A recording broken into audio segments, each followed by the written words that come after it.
Eto na nga ang Dance with Choreographer episode! Ang sakit sa ulo. Kaya nga hindi.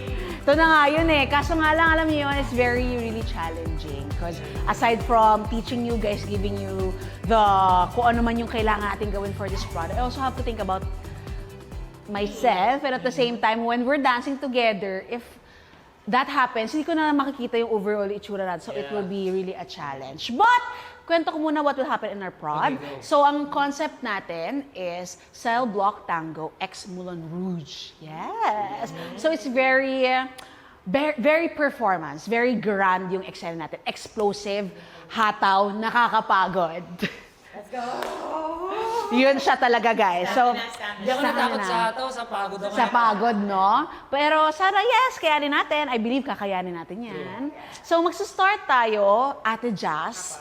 Tayo yung mga nasa loob ng prison na winner. And then si Joker ang role mo dito. Parang ikaw yung naglagay sa amin sa prison. Then at the end of it, ikaw naman ang nasa prison talaga.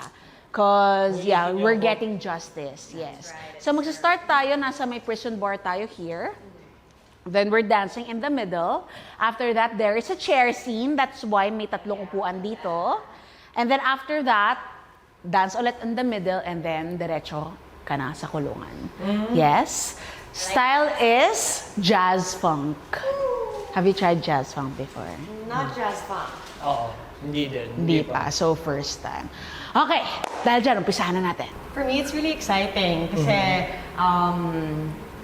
meron ka ng bagong energy to match as well. And I think yun yung laging exciting for me na I like to find the groove na bago sa akin, na bago sa katawan ko para then yung execution ko level up din and mapupush ko yung sarili ko beyond what I'm already kind of getting used to. So, yun yung sa akin na part. And also because I think ever since nung ginawa namin yung bench na episode, I just really enjoyed the choreography and seeing Coach Angel's, I guess, just movements and the way she moves her body also. It's just, I love it! Thank you, Ate. Ganon. I want to execute this dance the same way she does. Kaya yun yung Kaya mo yun. nakaka-excite na part talaga. Actually, tama yung sabi ni Ate Jazz na sobrang nakaka-excite kasi pag kaming dalawa, alam namin yung gagawin namin, na ganyan. Ngayon, tatlo kami parang mas maraming pwedeng magawa agad. Like yung mga tricks, like yung mga stunts na ginagawa namin ngayon. Ang dami namin pinagagawa, may binawasan na nga kami sa ginawa namin. Woo! Na-excite din eh! Na-excite din. Super na-excited. Na-excite din. Pero yeah, sobrang nakaka-excite. And also, it's a privilege na makasayaw yung coach mo. Yes. Kaya masaya yun. It's also a privilege na makasayaw kayo, guys. Thank you. 5, 6, 7, 8, boom, ka, chak, chak, boom, ka,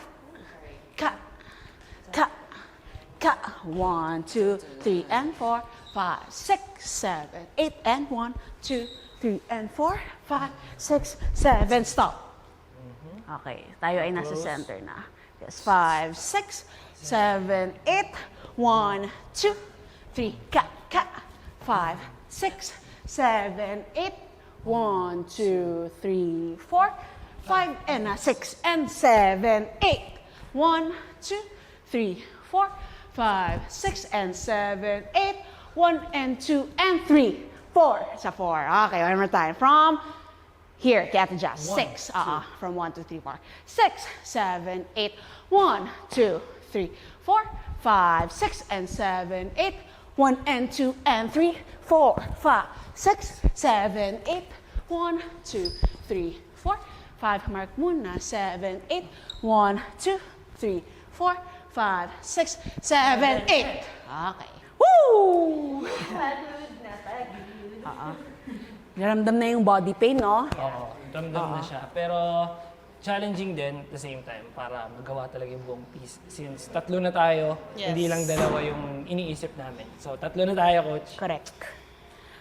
Actually, mahirap talaga yung as a choreographer, mahirap i-oversee yung nangyayari sa prod, especially when I'm already dancing. So, ang hirap nung dalawa yung role, na dancer ka din, tas choreographer ka din. So, it's really a challenge, but of course, we have to trust each other. We have to trust, especially dun sa mga stunts na gagawin namin, because tatlo kami dito eh. Tatlo tayo True. magbibigayan ng energy. Kumbaga kung sa duo, dalawa kayong hindi magle-let go sa isa't isa, ngayon tatlo na tayo. So, mas marami tayong kakapitan. Kaya pag nafe-feel natin yung pagod, nakakapagod yung pyesa. Bomba talaga yung pyesa namin. Kailangan, in order for us to execute it, give it justice, kailangan namin ng mataas na energy until the end.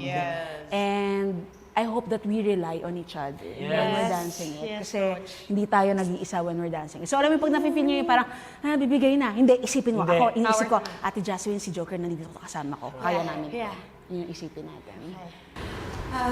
Dami na sa isip ko eh.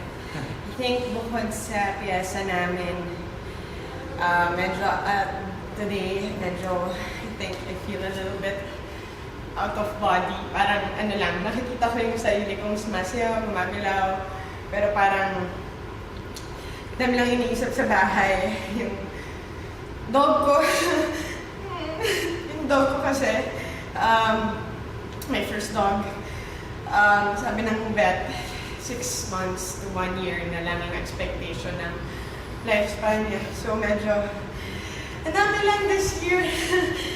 Parang bigat lang na yung first half ng taon ko. So medyo nagba-blank out lang in some spots today. Kaya, trying to be easy on myself. Pero, ayoko din naman masayang yung time to rehearse. May 6 months to 1 year pa naman. Yun lang. Tingnan na lang yung mind. Pag napapagod, parang pumupunta dun sa ganun step. So, yeah. Yun lang. Thanks, guys. Thank you. Nakakasaya naman yung pagsayaw. So, malaking bagay ito. On the floor.